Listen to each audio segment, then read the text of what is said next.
Bismillahirrahmanirrahim. Assalamualaikum warahmatullahi taala wabarakatuh.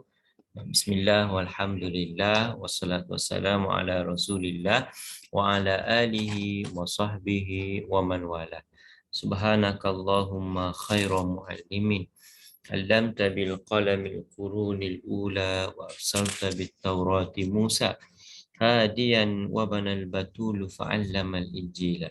وفجرت ينبوع البيان محمدا فسق الحديث وناول التنزيل ثم أما بعد.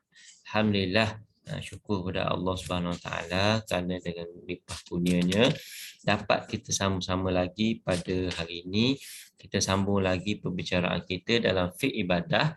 Untuk kali ini kita akan bercakap tentang tajuk baru iaitu puasa. Kita dah habis tentang solat, kita masuk tentang puasa. Jadi tajuk puasa ni panjang, kita akan cuba ringkaskanlah. Jadi kalau pertama sekali yang kita perlu faham, bila berlakunya, bila diwajibkan puasa. Puasa ni kita puasa pada bulan Rabiul Awal, tapi dia difardukan pada bulan Syakban, tahun kedua Hijrah. Kalau solat sebulan, 9 bulan ataupun setahun sebelum hijrah, yang ni puasa tahun kedua hijrah. Jadi ulama kata Nabi SAW ni sepanjang hidup dia telah berpuasa sebanyak 9 kali. Puasa Ramadan lah 9 kali. Sebab Nabi wafat pada 11 hijrah. Jadi 8 bulan Nabi puasa sebanyak 29 hari dan ada satu bulan tu Nabi puasa genap 30 hari. 29 nampak 6 bulan tu raya. Tapi ada satu kali tu cukupkan 30 hari. Jadi itulah, jadi semua yang kita buat ni sama ada 29 ke 30 hari ke, insya-Allah tu adalah dibuat oleh Nabi SAW. Kemudian puasa bulan Ramadan. Istilah Ramadan ni maksud apa? Selalu kita dengar yang Ramadan ni maksud dia panas yang membakar. Dalam kitab-kitab dia sebut beberapa maksud lagi. Antaranya Ramadan ni yarmad az-zunub. Dia membakar dosa. Sebab tu disebut Ramadan tu selain dia asal dia ni masa nak letak bulan pada masa tu panas terik. Jadi sempena dengan panas terik, Ramadan disebut sebagai Ramadan. Pandangan yang kedua bukan sebab tu, sebab yarmat az-zunub. Biasa bulan Ramadan ni dia membakar dosa. Jadi disebut Ramadan. Ada lagi lah beberapa pandangan lain. Contohnya Ramadan ismun min asma'illah, nama daripada nama Allah. Tapi itu pandangan yang lemah. Kemudian puasa pula, erti dia asal perkataan dia as-saum, iaitu menahan diri. Kalau dalam istilah bahasa dia sebut imsak. Imsak ni maksud dia tahan. Masa kita nak sahur pagi tu kan, ada kan waktu nama dia waktu imsak, waktu menahan diri. Jadi waktu menahan diri itu tak masuk daripada waktu puasa lagi. Cuma sunat kita tahan diri. Sebab apa? Sebab Nabi SAW pun dulu Nabi tahan diri. Jadi sebab apa orang tahan diri itu? Sebab berjaga-jaga. Imsak 10 minit ke, 15 minit ke sebelum waktu subuh, sebagai langkah berjaga-jaga supaya kita tak terlajak. Sebab dulu kan mana ada tengok jam ni tepat-tepat kan. Dia tengok matahari ni kuning ke, matahari terbit ke apa ke. Jadi nak mudah berhenti awal. Dan tu juga dibuat oleh Nabi SAW. Ada seorang sahabat, dia tanya sahabat yang lain macam mana Nabi puasa. Dia kata, tasaharna ma'ar rasul. Kami ni puasa ni bersama dengan Nabi. Summa kumna ila solah. Kemudian kami ni bersahur bersama Nabi. Kemudian kami ni bangun untuk menunaikan solat. Wa qadru ma bainahuma khamsina ayat. Qadar kadar di antara Nabi berhenti makan waktu sahur tu dengan waktu subuh tu lebih kurang 50 ayat. Maksudnya kita baca Al-Quran, kita semayang baca 50 ayat dengan qada 10 hingga 15 minit. Sebab itulah kita disyaratkan, disunatkan kita bersahur. Jadi satu pengajaran jugalah yang selalu kita buat waktu sahur, kita ni lepas habis sahur kita sambung tidur. Ataupun kalau ibu-ibu ke apa ke lepas sahur mereka ni pergi sibuk cuci pinggang, sekemah-kemah lah. Jadi waktu antara sahur dengan nak subuh tu adalah waktu yang sangat berkat, doa yang sangat berkat. Masa tu kita ni sepatutnya gunakan untuk baca Quran, zikir, solat sebagaimana yang dibuat oleh Nabi SAW. Ataupun bersiap untuk ke masjid.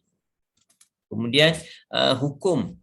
Hukum saya tak bagi slide ni, kita akan bagi question and answer je. Okay. Hukum puasa Ramadan. Ijma' kata puasa Ramadan hukumnya adalah fardu. Okey.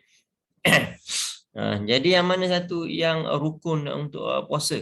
Rukun puasa dia dua. Satu imsak, dia kena tahan diri, dan yang kedua dia kena berniat pada waktu malam. Okey. Jadi kenapa niat puasa fardu mesti ada?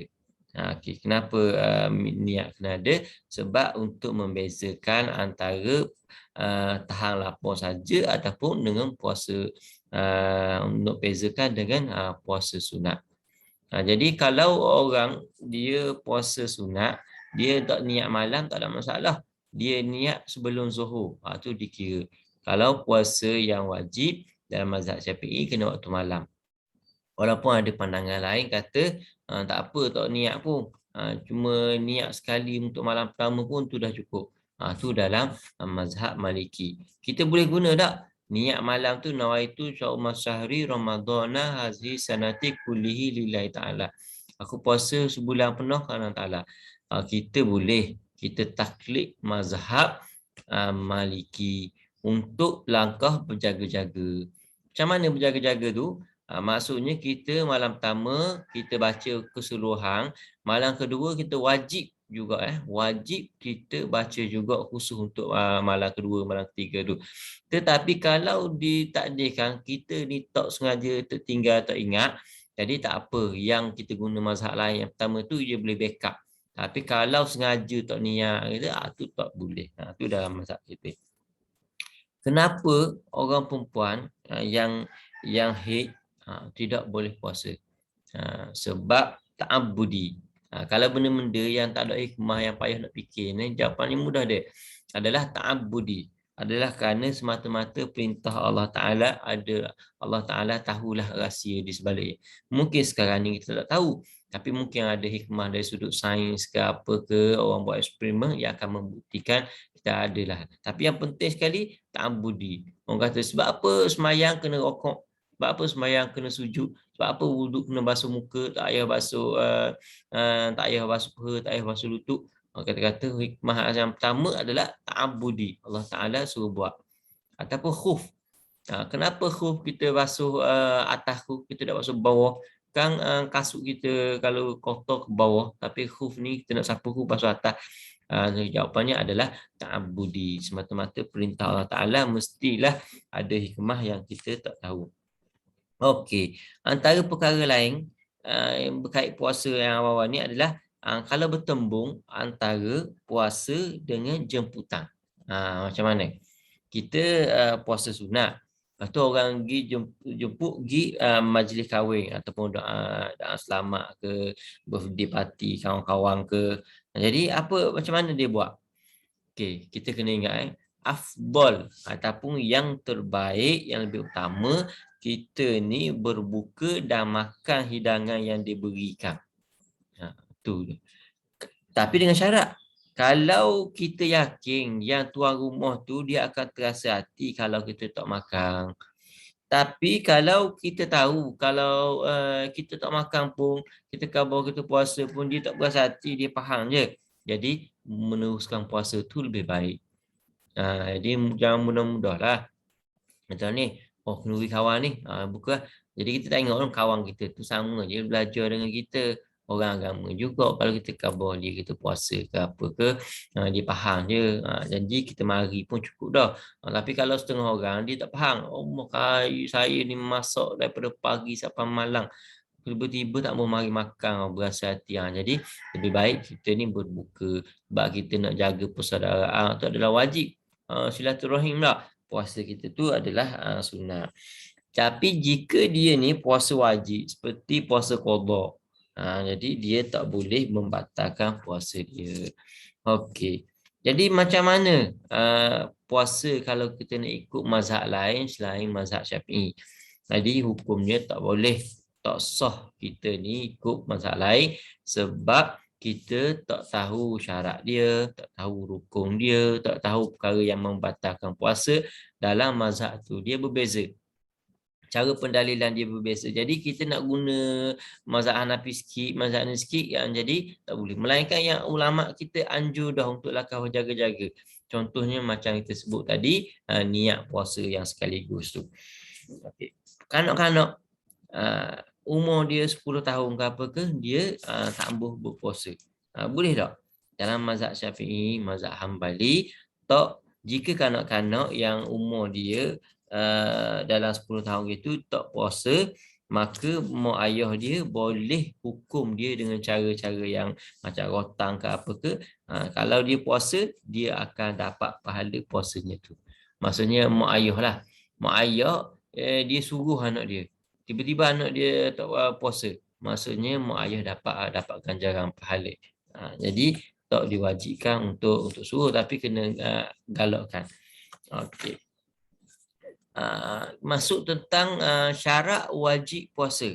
Okey. Syarat wajib puasa ada berapa? Ada 5. Yang pertama, Islam, berakal, balik, mampu puasa dan bermukim. Kalau orang tu pergi musafir, dia ni gagah ke, musafir naik kapal terbang ke, ni kereta mewah ke apa ke, boleh dia berbuka walaupun dia ni tak letih. Tu sama ada dia ni merdeka ataupun hamba, sama ada lelaki ataupun perempuan, kecuali wanita yang haid ataupun yang nifas. Kemudian puasa orang bukan Islam macam mana? Jadi ijma', hampir ni ulama dah sepakat kata tak sah puasa orang yang kafir.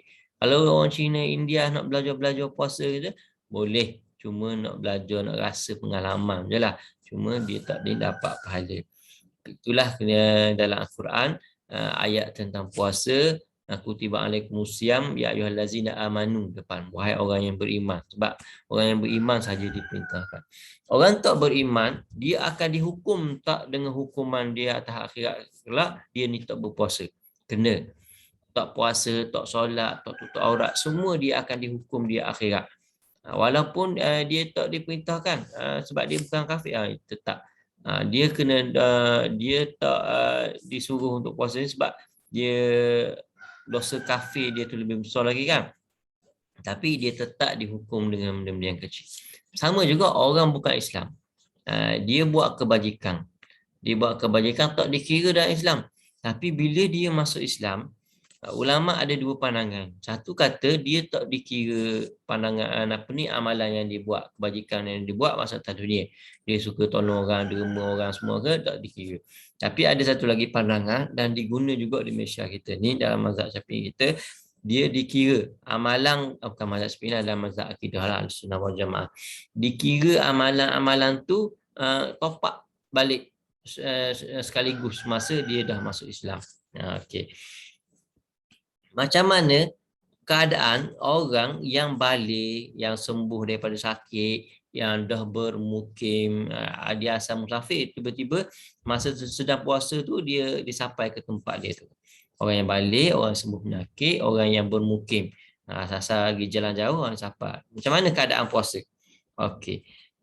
Kalau seorang tu dia kanak-kanak, tiba-tiba dia jadi balik daripada hari bulan puasa, ataupun ia sakit tak boleh puasa, tiba-tiba sembuh, ataupun dia musafir kemudian dia sampai tempat tujuan dia, masa tu dia dalam keadaan sedang puasa, maka semua wajib tahan diri dan tak boleh membatalkan puasa. Ingat Jadi dia kena tahan diri. Maksudnya asal dia tak puasa, tiba-tiba pukul 1 dia balik. Jadi lepas dia balik, dia tak boleh dah makan macam biasa, dia kena tahan diri. Ataupun dia sakit, dia tak puasa, kemudian pukul 1 dia dah okey, dia kena tahan diri. Tak dikira puasa dia, tapi dia kena tahan diri. Wajib hukum dia. Okey. Kemudian orang yang masuk Islam pada bulan Ramadan, macam mana? Maka wajib dia mulakan puasa pada hari berikutnya, bukan hari itu. Dia puasa pukul 1, dia start masuk Islam pukul 1 ke apa ke, keesokan hari ni baru dia start puasa, dia tak perlu start tu. Okey, macam puasa kanak-kanak macam kita sebut tadi, yang belum balik tak wajib, kata dia hanya disuruh sebagai satu latihan sahaja. Okey. Tapi kalau dia mumayyiz dah, puasa dia diterima. Kisah yang terbaik macam kisah Imam Syafi'i. Imam Syafi'i ni alim dia masa daripada kecil lagi. Dia tak balik lagi, orang lantik dia jadi imam semayang. Bila dia lepas semayang bagi salam zuhur ke apa ke, dia minum air. Masa tu bulan puasa, ada air depan, dia minum air. Orang makmum marahlah, sebab apa minum air bulan puasa ni? Sebab aku ni budak-budak lagi. Aku ni tak wajib berpuasa. Dia jawab lah. Jadi tak wajib puasa. Okey. Bahagian penetapan awal Ramadan. Macam mana cara menetapkan awal Ramadan? Dia ada dua cara. Satu melalui tengok anak bulan. Jadi yang kedua adalah cukup hisap dia 30 hari. Jadi kita hari ni kat Malaysia, kat mana-mana pun biasa kita dah sharp dah, betul dah. Jarang sangatlah yang cukup 30 hari. Biasa 29 hari terus nampak anak bulan. Sebab kita dah ada kamera, ada canggih semua dah. Okey. Dalam istilah syarak, dia ada istilah samak, ada istilah matlak. Apa dia istilah matlak ni? Bukan. Ada istilah sama. Ada istilah sama matlak, ada istilah berbeza matlak. Sama pula tadi. Maksud sama matlak tu adalah matahari, bintang semuanya waktu sama dia, waktu terbit, waktu tenggelam. Kalau berbeza, beza waktu terbit dengan waktu tenggelam. Okey, kalau dua daerah yang jauh, ada dua daerah yang jauh, tapi matahari dapat dilihat dalam satu daerah, maka daerah yang lain pun kalau boleh tengok yang sama, tu dikira sama matlak. Jadi kalau keputusan untuk berpuasa di tempat ni, jadi yang sama matlak dia, sama tempat terbit matahari dia akan ikut dengan keputusan yang sama juga. Jadi tak ada masalah. Okey, ada tak perbezaan di antara penentuan awal Ramadan dengan awal Syawal? Okey, untuk tentukan awal Ramadan, awal puasa, dia cukup dengan seorang je saksi. Asalkan dia ni Islam, dia ni adil, sikohlah. Yang kedua, untuk tentukan akhirnya Ramadan dengan masuk dengan 1 Syawal, dia perlu kepada dua orang yang saksi. Dua orang yang adil, dua orang yang Islam sebagai saksi. Okey. Antara ruqyah yang kita tengok anak bulan dengan hisap cukup 30 hari, mana yang kita nak dahulukan? Jadi bila pertemuan di antara ruqyah dengan hisap, tengok cukup 30 hari, dengan tengok nampak anak bulan 29 hari dengan hisap 30 hari, hendaklah didahulukan ruqyah. Maksud tu yang kita buat 29 terus dah. Okey. Boleh tak siapa-siapa buat? Okey, ketetapan mestilah daripada pihak berwajib. Jabatan Mufti ke, Jabatan Agama Islam ke, tu yang kita buat. Jadi tu kita kata berbeza. Malaysia lain, mungkin Brunei lain, Singapura lain, sebab ikut ketetapan negara masing-masing. Okey. Boleh tak kalau dia dah ada isbat tapi nak berpegang kepada hisap? Dah nampak jelas-jelas dah bulan 29 tapi tak ambuh, nak cukup 30 sebab nak puasa banyak. Okey, kalau pemerintah kerajaan dia tu dah tetapkan 1 Syawal pada hari Isnin contohnya. Jadi pemerintah arah suruh ikut. Jadi wajiblah, tak boleh siapa-siapa nak guna cara hisap nak puasa pada hari 1 Syawal tu hari Selasa contoh, tak boleh. Okey. Macam mana kalau keputusan daripada pemerintah tu berbeza dengan ruqyah? Okey, orang nampak 29 tapi kerajaan tetapkan 30 juga. Jadi wajib untuk daerah yang berada dengan satu matlak yang terbit matahari sama sekali dengan tepat terjadinya ruqyah, mengikut keputusan ikut keputusan daripada pemerintah. Daerah lain yang tak nampak macam pemerintah nampak tak wajib. Tapi dia boleh je nak ikut selama mana duduk dalam satu negara. Kerajaan kata 30. Tapi orang lain, kerajaan kata 29. Tapi orang lain tengok, tak nampak lagi ni semua ni. Jadi tak wajib untuk mereka ni ikut. Tapi kalau nak ikut pun boleh. Tu kalau dalam masalah satu negara. Okey. Boleh tak nak ikut penentuan dengan cara mimpi? Mimpi tak boleh. Sebab mimpi bukanlah dalil syarak. Okey. Okey, niat puasa pula. Okey, bahagian seterusnya tentang niat puasa. Okey, niat puasa kita ni wajib pada waktu malam. Kenapa yang kita kena buat dalam niat puasa?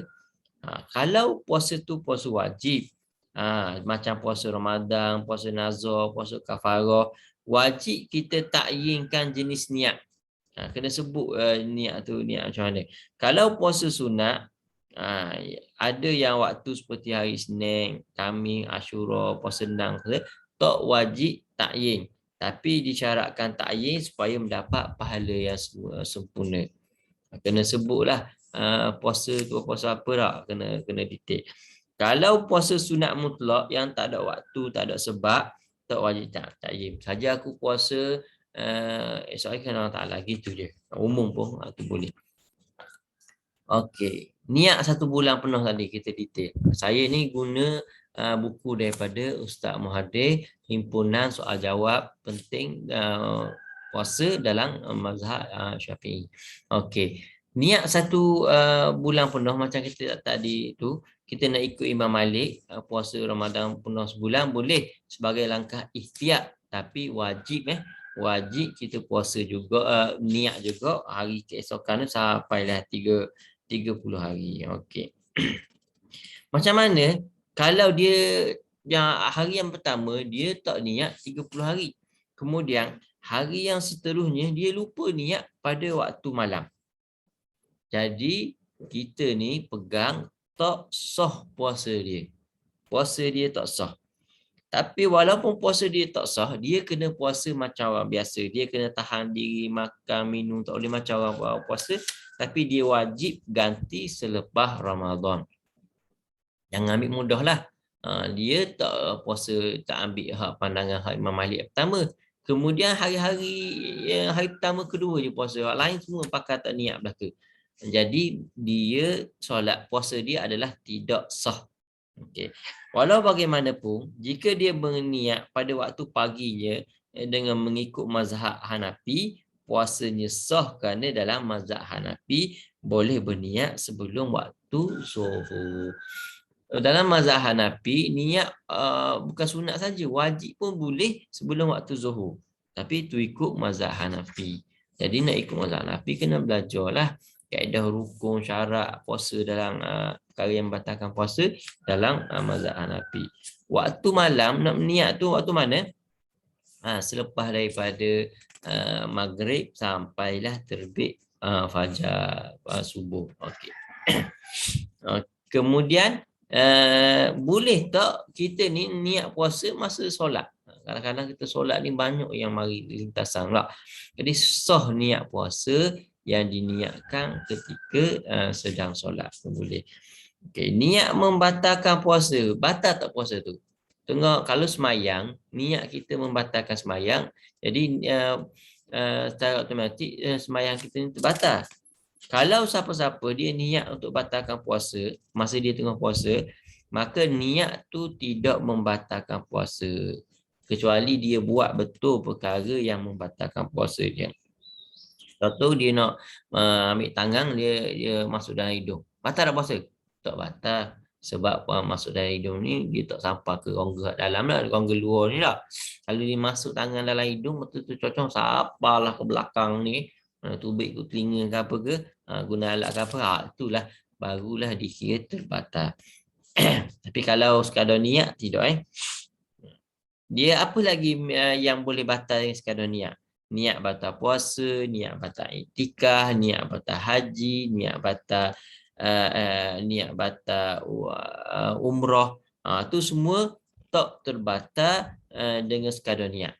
Bukan yang membatalkan, tak batal. Yang batal dengan sekadar niat adalah seperti solat. Kita berubah solat kita niat dah. Cukupkah kita ni niat dengan sekadar bersahur? Kadang-kadang orang selalu guna. Saya tak niat tapi saya sahur dah. Saya sahur tu sebab saya nak puasa tu dikira sebagai niat kan. Jadi tu bukan mazhab Syafi'i kita.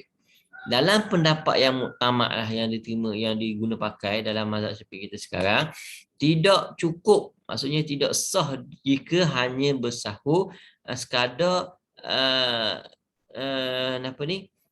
bersahur. Atau dengan sebab kita ni tahan lapar untuk kita kata kena tahan lapar esok tak boleh. Dia kena niat berpuasa juga. Okey.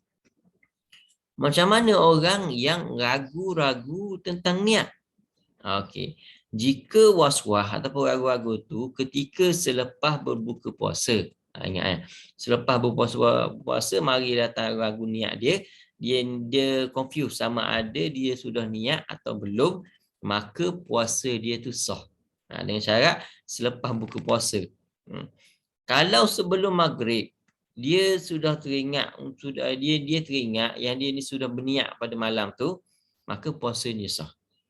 Tapi jika dia tak ingat sama sekali, puasanya batal. Jika dia ingat selepas maghrib, maka puasanya batal kecuali mengikut pendapat Imam Azra'i. Ini ada salah satu pandangan lah. Jadi kita kata ada dua pandangan. Yang kuatnya kata kalau ragu-ragu tu selepas buka puasa tu puasanya kira sah lah. Okey. Niat puasa sunat pada waktu pagi. Kita sebut tadi niat sebelum gelincir matahari, lepas tu kita belum buat apa-apa yang boleh membatalkan puasa. Kalau berkomor-komor dan berniat puasa sunat, seorang tu dia bangun awal pagi, kemudian dia komor-komor tanpa disedari, air masuk dalam mulut dia. Lepas tu barulah dia teringat untuk berpuasa, berniat untuk puasa sunat. Okey, jadi sah tak puasa dia? Dia puasa sunat kan sampai zuhur. Masalahnya pagi-pagi tu dia koma, air masuk dah sikit dalam mulut dia.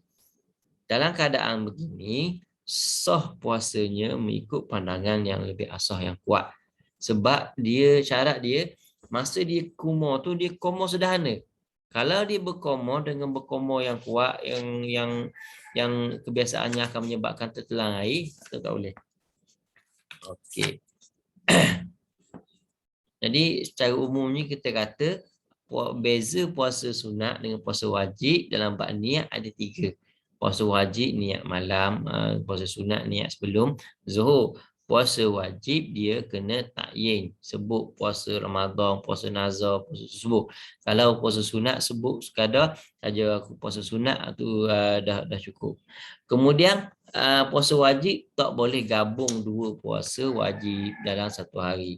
Tapi puasa sunat boleh gabung. Saja dalam niat tu boleh gabung. Yang tu yang kita selalu buat. Puasa raya Nang, puasa sunat ni Nang tu dengan puasa lain. Jadi boleh gabung. Okey. Kemudian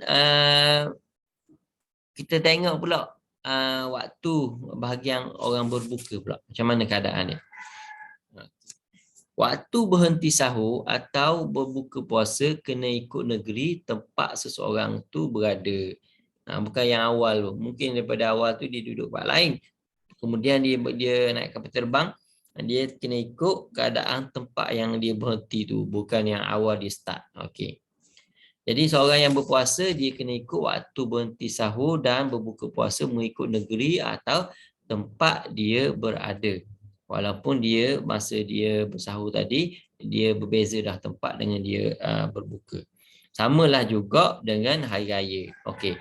Dalam ni ada beberapa masalah. Jadi kena faham molek. Yang pertama, seorang tu dia puasa sehari lebih awal di Mekah. Puasa sehari lebih awal di Mekah.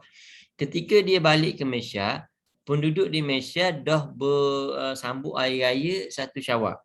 Sedangkan dia ni baru puasa 29 hari. Okey. Nak buat macam mana? Dalam keadaan ni dia hendaklah menyambut Syawal hari raya bersama dengan orang di Malaysia. Sebab dia dah berada di tempat lain, dia kena ikut tempat orang Malaysia walaupun tak cukup. Dia tak perlu qada puasa dia sebab minimum dia 29 hari, dia dah cukup dah 29 hari. Walaupun kat tempat lain tu orang tak puasa lagi, ada tak raya lagi. Jadi kena ikut Malaysia. Okey, situasi kedua, seseorang tu dia puasa di Mekah sehari lebih awal. Bila dia balik ke Malaysia, penduduk di Malaysia masih lagi puasa. Kerana puasa tahun tu di Malaysia 30 hari. Sedangkan kalau dia duduk di Mekah, orang di Mekah dah raya dah hari-hari yang ketiga ni. Dah raya dah. Jadi dia nak ikut mana? Jadi dia kena imsak. Dia sampai di Malaysia, sepatutnya dia raya dah kan. Tapi dia tak boleh. Dia kena ikut Malaysia, dia kena imsak, tahan diri, dia tak boleh puasa. Sebab dia dah cukup 30 hari. Jadi dia kena raya esokan tu bersama dengan orang Malaysia. Jadi ditundalah raya dia. Jadi situasi yang ketiga, ada seseorang, dia pergi musafir ke negara Arab. Ataupun negara yang puasa dia mula awal sehari dah daripada kita. Bila dia sampai kat tempat tu, penduduk tu telah raya sedangkan dia sedang puasa untuk hari 29. Orang sana dia puasa awal, dia raya awal. Jadi sekarang ni dia baru puasa hari 29. Dia nak buat macam mana? Dia kenalah berbuka puasa dan bersambut hari raya macam mana negara tersebut. Dia tengah puasa 29, sampai sana orang tengah raya. Dia kena buka tu, dia kena raya sekali dengan orang lain. Jadi lepas pada tu, dia kena qada, wajib dia qada puasa dia sehari sebab tak cukup yang 29. Sebab dia 28 kan, hari yang 29 tu dia kena buka sebab ikut orang. Jadi dia kena tambah qada satu hari. Tapi dia tak berdosa lah. Okey. Kemudian ni yang biasa berlaku masalah tentang orang kampung kita masuk waktu tapi rupanya tak masuk waktu. Okey, seseorang memberitahu sudah masuk waktu maghrib. Okey. Boleh kita ni buka puasa apabila orang khabar waktu maghrib masuk dah. Walaupun kita tak tengok tepat, dengan syarat orang yang beritahu tu sikah dia ni boleh beritahu. Samalah juga dengan radio, televisyen dan khabar. Masalah sekarang ni di masjid, dia azan. Jadi orang pakat makan belaka. Rupanya dia salah, dia azan awal 5 minit. Jadi macam mana? Kalau macam tu, kalau semua orang dah tahu yang mereka ni tersalah, kena qada balik. Tetapi hanya Tok Imam ataupun Tok Bilal saja yang tahu. Jadi kalau ikut pandangan mufti Terengganu kita sebelum ni, dia jawab tak perlu. Dia kata tak perlu bagi tahu. Jadi orang tak tahu, jadi kita yang tahu ni kita jawab qada lah.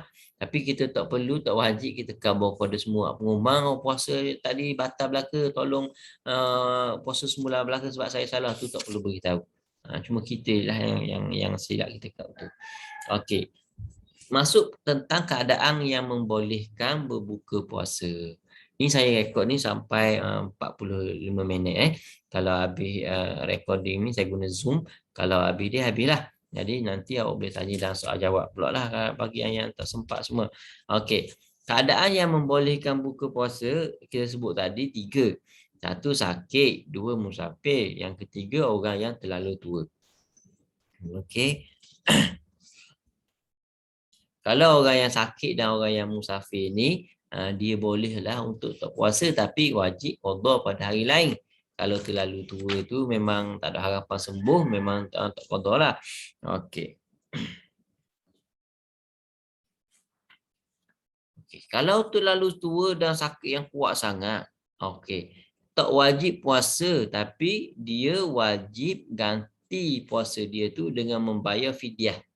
Fidyah dia dengan satu cupok setiap hari bersamaan dengan 566.85 gram.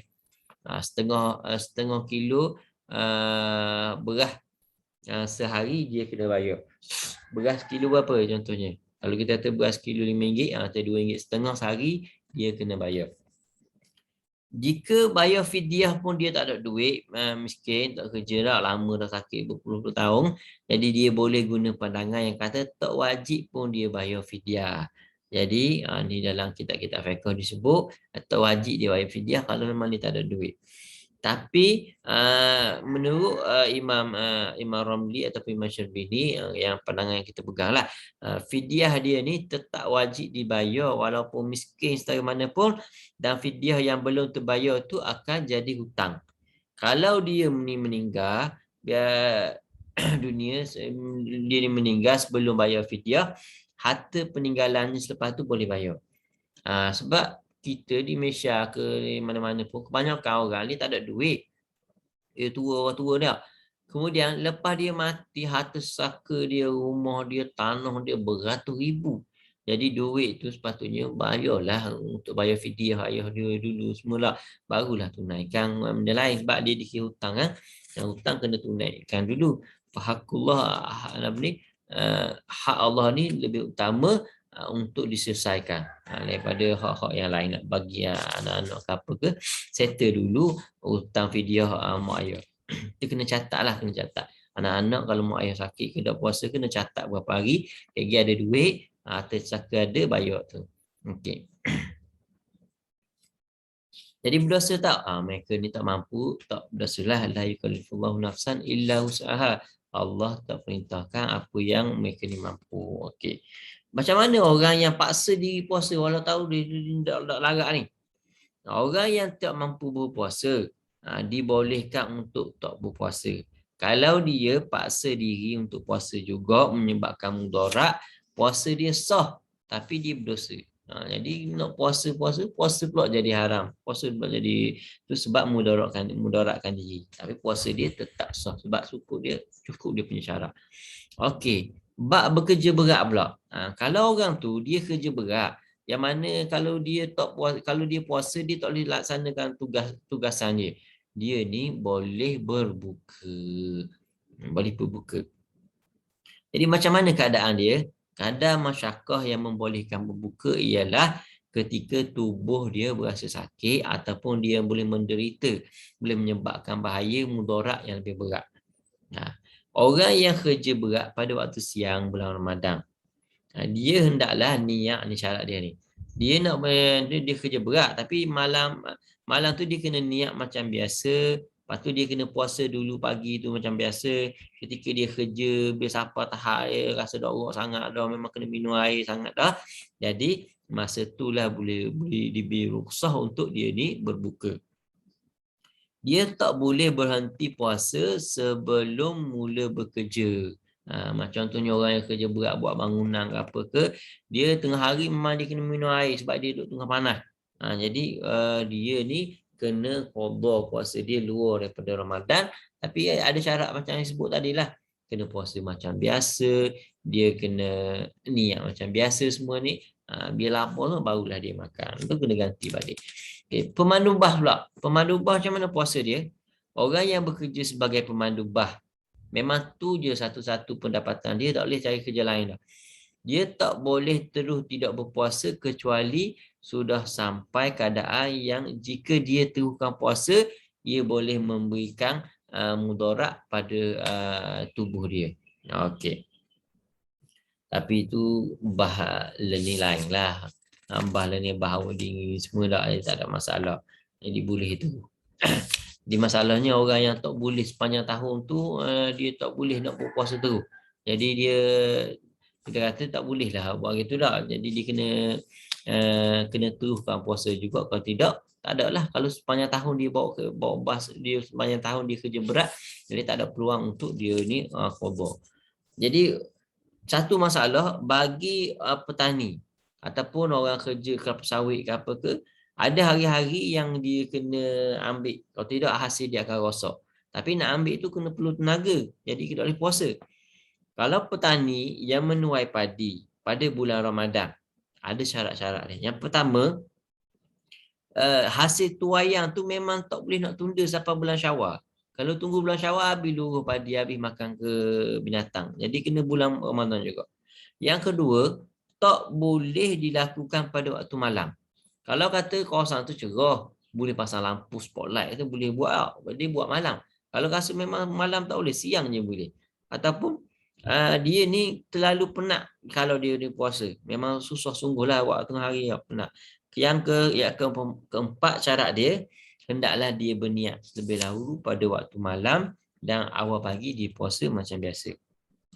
Yang kelima, dia berbuka jika terdapat uzur, selalu penat, bukan saja-saja nak berbuka. Yang keenam, masa dia berbuka tu dia niat untuk rukhsah ketika berbuka. Ni puasa ni sebab keringanan Allah Taala bagi ni. Dan yang ketujuh, bukan semata-mata untuk berbuka.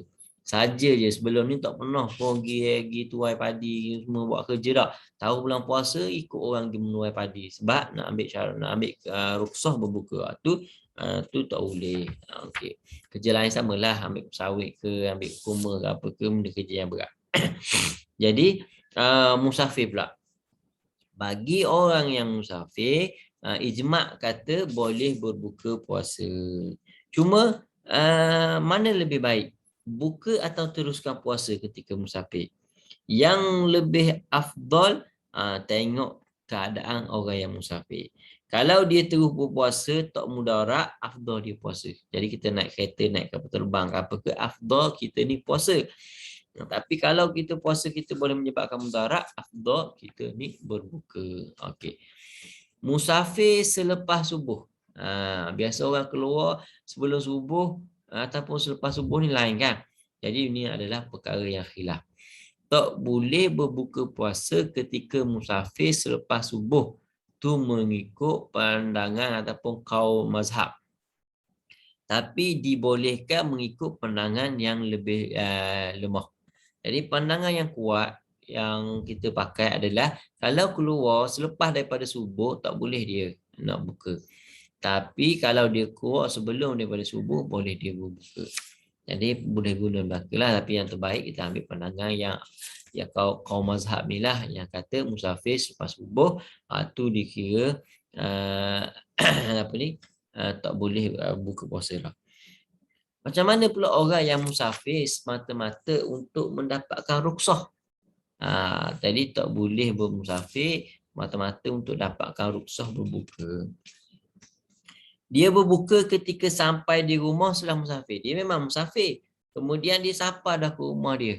Bila sapa ke rumah dia buka. Padahal dia habis dah musafir tak? Jadi tak boleh. Dia kena masa dalam tempoh musafir tu yang dipenyokkan. Macam orang mandubah tadi, dia musafir sepanjang tahun.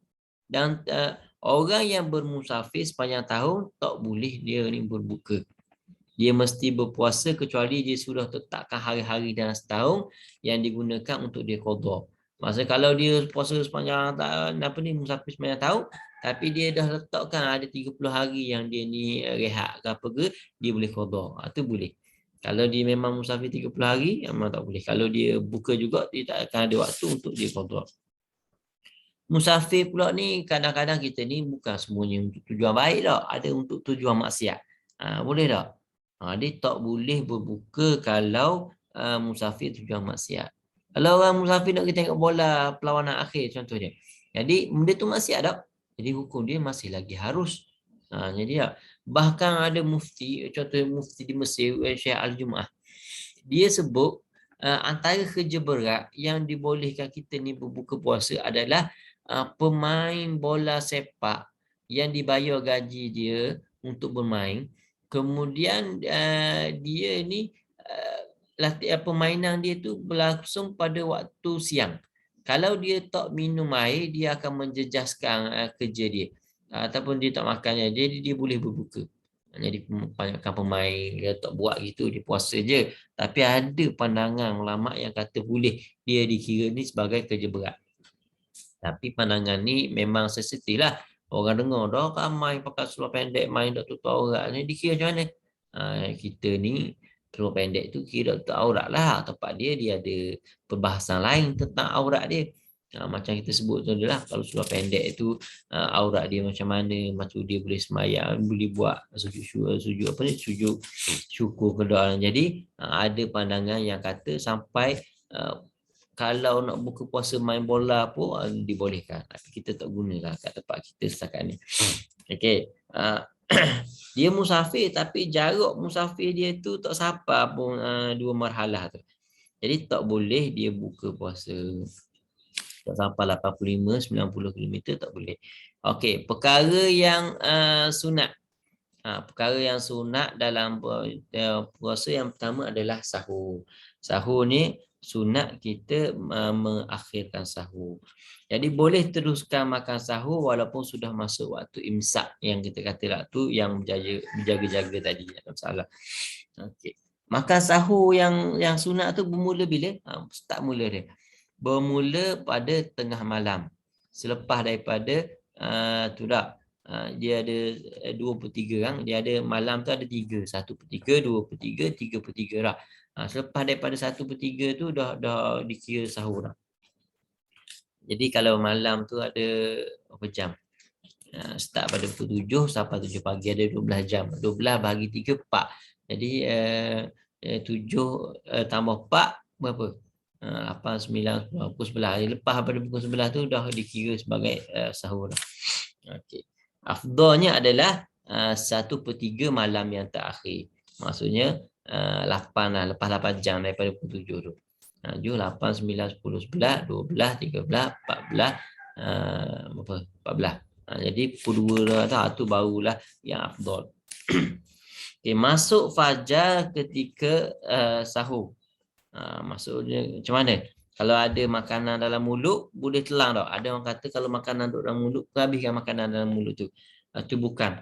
Kita kena keluarkan makanan yang ada dalam mulut, melainkan ada tengok kadang-kadang lekat semua air tu lain lah. Tu tersorak. Makanan duduk dalam mulut kena kahek, kena buang semua.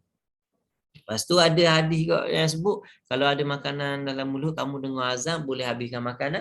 Jadi itu perbahasan ulama. Ada setengah ulama kata hadis tu sebenarnya hadis tentang azan bukan daripada azan itu adalah azan Bilal, bukannya azan Abdullah bin Umi Maktum.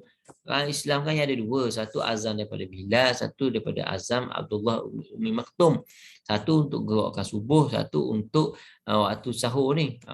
Azan pertama tu semua. Jadi kalau masa azan pertama tu dibenarkan lagi kita makan macam biasa waktu sahur ni. Tapi kalau azan yang kedua yang waktu yang untuk subuh tu waktu kita kena ludah semula tak boleh kita telan. Okey, perkara yang membatalkan puasa. Yang pertama adalah makan dengan sengaja walaupun sekecil-kecil benda itu tak dikira batal juga. Okey, kalau makan dengan sebab lupa tu dimaafkan. Okey. Macam mana keadaan ni kalau lah dia lupa tetapi dia makan sampai kenyang 2-3 kali nambah. Jadi ikut pandangan yang kuat, ikut Imam Syafi'i, Imam Nawawi kata puasa ni sah. Tapi ada pandangan yang Imam Rafi'i, dia satu pandangan dia kata puasanya ni batal. Jadi kita hati-hatilah kalau kita makan, kita tak ingat puasa tu, kita sahur je, kita dah niat je. Tapi kita punya makan tu pagi makan, tengah hari makan, petang malam, tak nak buka, orang lain buka baru perasan, oi puasa hari ni. Jadi kenyang telajak lah, molek kita qada lah sebab ada pandangan kata batal. Okey. Makan kerana tak tahu ia boleh ataupun tak boleh. Kalau dia jahil, masa tentang kata makan tak boleh bulan puasa ni tak tahu, boleh tak? Tengok sebab jahil apa. Kalau dia sebab dia baru memeluk Islam atau dia berada di tempat yang jauh daripada para ulama, tak ada orang nak cerita dia. Jadi puasa dia tak batal. Kalau dia duduk di tempat orang awam, tempat orang biasa dah tu, dia buat alasan jahil ni tak tahu makan ni. Macam itulah apa ni 30 hari puasa dah. Apa cerita tu movie tu apa dah. Dia tahu tu, dia duduk dalam masyarakat yang tahu semuanya kapur pisang, kau tak tahu kan. Jadi tu dah dikira. Puasa dia kira batal. Okey, sisa makanan terlekat di celah gigi. Bila mak tu sahur kan, dah gosok gigi lepas tu ada gigi, ada isi makanan, dia tertelang. Jadi macam mana? Tak batal jika tertelan makanan di celah gigi. Kerana suka untuk kita buangnya. Dan biasa kita telan sekali dengan liur kan. Merasa makanan, hukum dia boleh dok makruh. Dengan syarat kita tak tertelang dan ada keperluan. Kalau tertelang batal, makruh kalau tak ada keperluan. Okey. Kita buat kunyah, kita ambil daging apa, kita kunyah, kita lumakkan makanan, kita tak makan. Tu dibolehkan, mok ke buat gitu, syarat tak masuk lah. Kalau dipaksa untuk makan, tak batal juga. Makan minum pada hari siang Ramadan macam biasa ni, perkara-perkara yang boleh membatalkan puasa seperti makan minum, perkara yang membatalkan puasa ni, kecuali murtad. Hanyalah membatalkan puasa jika dilakukan pada siang Ramadan. Kalau waktu malam, tak ada masalah. Sebab apa disebut buat benda ni? Sebab dalam Islam, yang awal-awal dulu, puasa ni, siang kena puasa. Malam pun ada puasa dia. Siang malam ada puasa. Kalau seseorang tu puasa, kemudian dia tak buka masa time kena buka tu, dia tak boleh nak buka dah. Dia kena puasa sampai malam, esokan tu baru dia boleh buka. Ini syarat dia ketat pada awal-awal Islam. Kemudian dihazah syarat tu lah. Dan juga kalau siang waktu malam tak boleh bersama dengan siang, tak boleh bersama dengan isteri pada siang, malam pun tak boleh bersama dengan isteri pula sepanjang 30 Ramadan. Itu hukum yang awal. Kemudian hukum tu dihazah macam yang kita ada pada hari ini. Okey. Dalam bab gosok gigi selepas zuhur, macam mana? Kita guna pandangan yang muktamad dalam mazhab Syafi'i, kata makruh gosok gigi selepas daripada zuhur. Jadi ni ikut pandangan Ibn Hajar, ulama besar lah. Ketika gosok gigi memang bolehlah, tak ada masalah, dengan syarat ubat gigi tu kita tak telan. Okey. Kalau ikut pandangan sebahagian ulama mazhab Syafi'i macam Imam Nawawi sekalipun, dia kata tak makruh selepas daripada zuhur kita ni gosok gigi ke apa ke, tak makruh. Tapi pandangan yang kuat kata ini makruh. Jadi sebab apa yang boleh jadi makruh tak makruh ni? Sebab ada hadis Nabi SAW kata bau mulut orang yang berpuasa lebih harum daripada bau kasturi. Jadi biasa lepas zuhur tu bau dah mulut sikit-sikit. Dan bila kita gosok gigi itu, kita menghilangkan bau mulut yang kesan daripada puasa tu. Jadi kita boleh tengok keadaan lah. Kalau kita duduk di rumah ke, tak ada orang, tak ada masalah lah.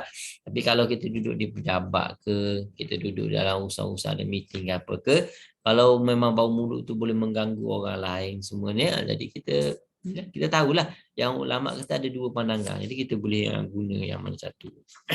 Jadi tak boleh kita kata, apa Islam ni suruh kita bau mulut Kata ulama ada dua pandangan, kata. Jadi nak terima yang ni tu terpulang pada keadaan kita.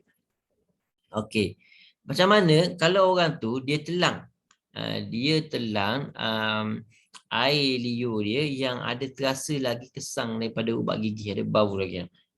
Masa dia tengok gigi tu, puasa batal tak? Tak batal puasa.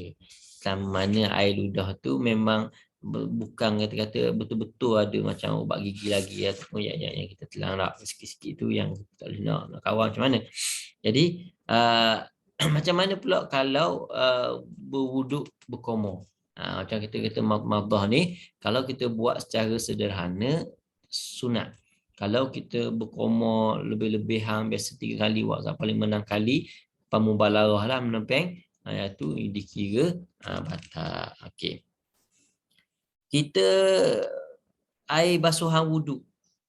Kita basuh wuduk, masuk muka semua ni, masuk dalam mulut, lepas tu tertelang. Jadi macam mana? Kalaulah air basuhan pertama, kedua, ketiga, tak batal puasa. Kalau air basuhan tu, air basuhan yang keempat, yang lebih daripada sepatutnya dah, itu akan membatalkan puasa. Sebab benda tu dah disuruh oleh agama. Okey.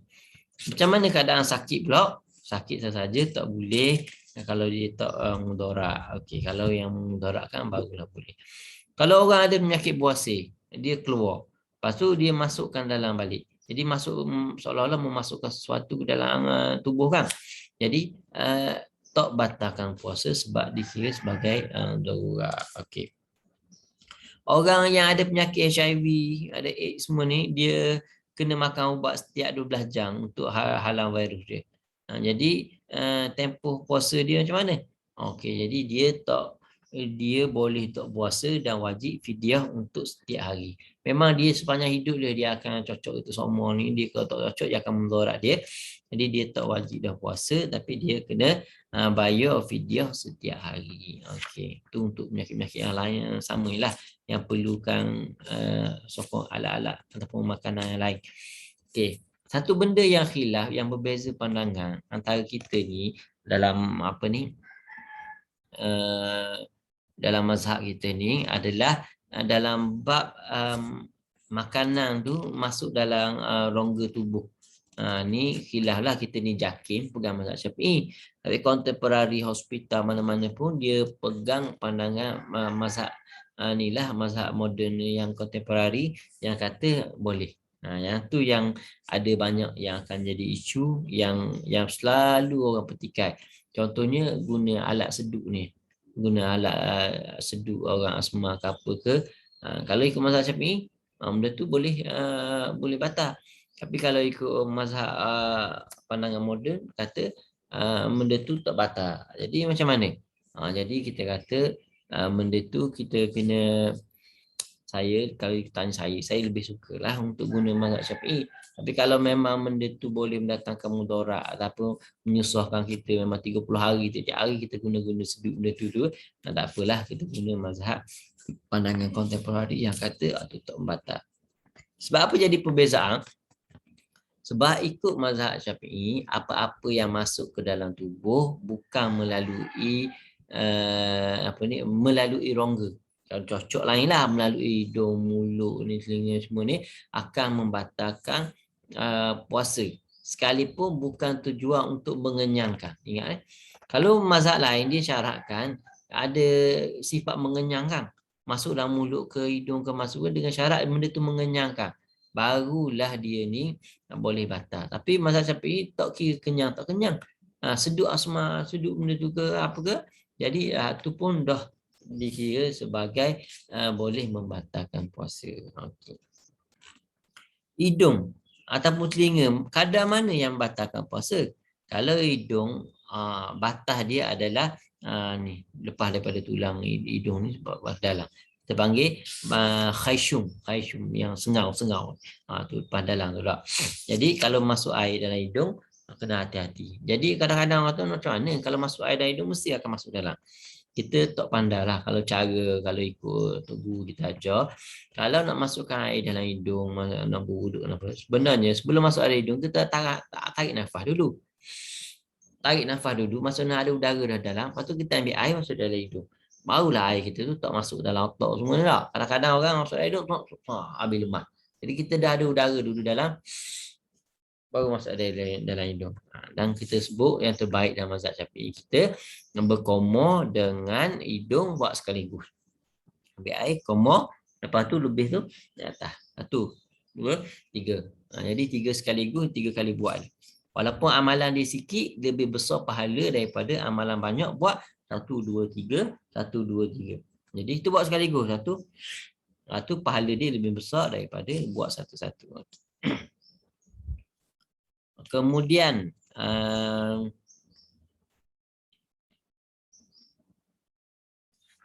apa lagi ya?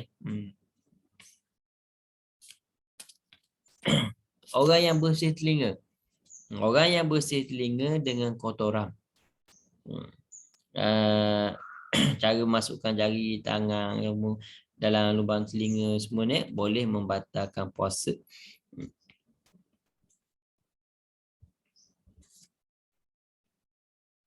Okey. Tapi telinga macam mana? Dia sapakkan ruang dua ni tak kira. Ruang dalam rongga waktu barulah dikira. Okey. Kalau mulut masuk lalat ataupun debu ke apa ke, tak batal puasa. Kalau masukkan sesuatu dalam mulut, mana tahap dia? Tahap dia adalah makhraj ha. Jadi ha dalam. Kalau tu baru batal. Okey. Ada masalah lagi. Kalau orang tu dia telan benang. Seorang yang berpuasa dia lupa lalu dia tertelan benang. Separuh sudah masuk dalam mulut dan separuh masuk dalam dan separuh lagi duduk luar. Macam mana keadaan? Yang pertama, kalau dia telan semua, puasa dia batal. Kalau dia tarik, lepas tu dia mutah. Baik duduk dalam kali mutah, puasa dia batal juga. Yang ketiga, jika dia dibiarkan, jadi maka solatnya tak sah. Sebab dia dikira membawa najis. Sebab dalam benang sampai luar ni dikira sampai dalam. Dalam tu masuk dalam perut semua dikira najis. Jadi bawa najis. Lepas tu macam mana cara dia? Jadi ulama kata cara dia ada dua. Yang pertama, dia minta orang lain untuk tarik keluar dan dia ketika dia tak sedar, masa dia tengah tidur, dia suruh orang lain tarik. Jadi tu tak ada masalah. Yang kedua, dia minta bantuan daripada hakim ataupun kerajaan ke untuk keluarkan secara paksa. Kerana dia akan jadi orang yang dipaksa. Orang yang dipaksa tidak membatalkan puasa. Okey. Saya kira dah panjang dah. Ada masalah-masalah lain, masalah celok ke, bila celok rasa tekuk, rasa pahit ke, batal tak puasa, waktu bau masakan ke apa ke, semua macam-macam hal lain tu boleh tanya dalam grup lah, kita bincang balik. Jadi sekadar tu dulu untuk perbincangan kita pada hari ini. Kita akan sambung lagi. Assalamualaikum warahmatullahi taala wabarakatuh. Wallahu a'lam.